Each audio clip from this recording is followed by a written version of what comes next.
Hello, beautiful lights. Welcome back to my channel. If you're new to my channel, my name is Angela, and I'm from Acasma Hearts with Angela.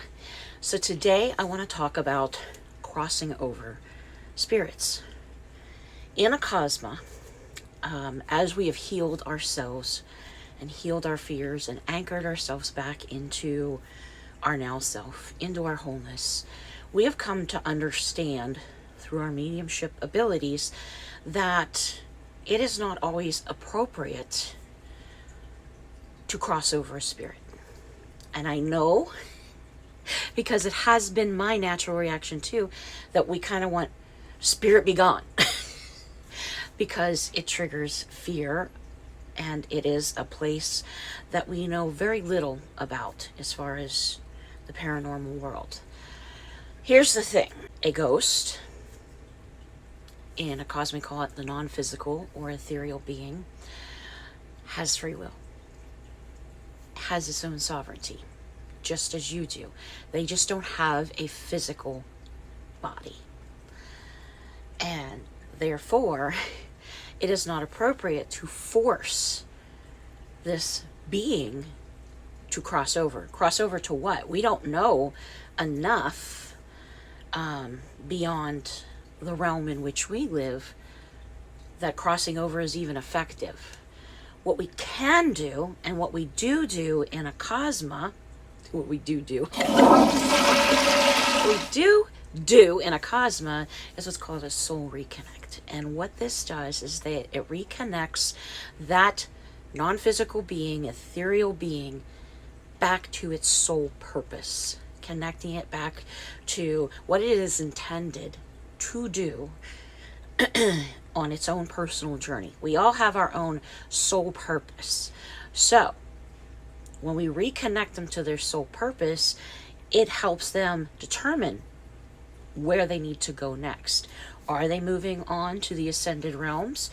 Are they reincarnating? Are they going to stay in the state that they're in? It's their decision, not ours. It's really important that we remember that these beings have free will, and that we don't force our will and use our fear to push them onto a space that they're not even really, maybe even intended to go. And so, as you move into a space of being more comfortable with your mediumship gifts, and you move through fear, you begin to connect in a whole new way. And you remember that they were once physical. And one day you may also be non-physical. And how would you feel if someone is forcing you to cross over into the light, when that maybe isn't your sole purpose? I know that having unexpected things happen in your home or around you can be very uncomfortable. But if we start to move out of those spaces of fear and realize that we are sovereign, and realize that we get to decide what manifests in our space, and that we can communicate with these beings, that we can learn to share our space. And so, with all of that in mind, crossing over, I don't feel, is the answer. I don't feel it's appropriate, and it is not what is needed for every non-physical being that comes into your presence, because you have the presence of angels, you have the presence of spirit guides, you have the presence of higher dimensional beings, you have the presence of ancestors. If I said that, I'm sorry. So sometimes these beings are in your space to teach you something or to watch over you, and our fear causes us to want to force them out of our space. So I'm hoping that we can start a movement of starting to look at hauntings and ghosts from a space of love, removing that fear. Is there lower vibrational energies? Yes, absolutely.